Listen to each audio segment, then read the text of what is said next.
BodyViz uses real patient scans to create 3D anatomical renders. Each image slice from a CT or MRI is used to build the 3D volume that can be digitally dissected in BodyViz. The slice viewer allows students to compare the 2D image stacks in the scan with the 3D volume showcasing the same anatomy. To use the slice viewer, first make sure you have a BodyViz file open. Then, navigate to the View drop-down in the menu bar and select Slice Viewer. This will open the Slice Viewer in a separate window. The Slice Viewer displays all of the image slices derived from the DICOM that was used to create a given BodyViz file. The viewer will begin from the first slice of the study. As you drag the slider to the right, you will advance to the last slice.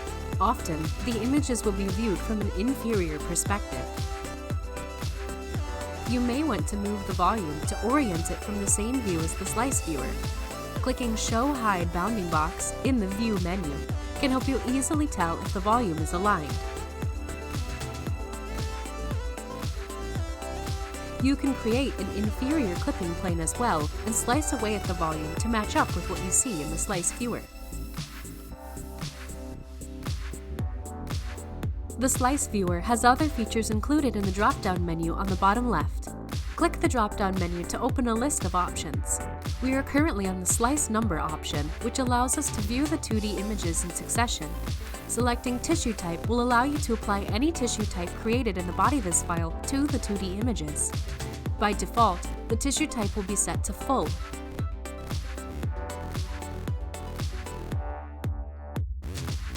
Selecting Tissue Density brings up sliders which allow you to temporarily create a custom tissue type range, just like in Tissue Type mode.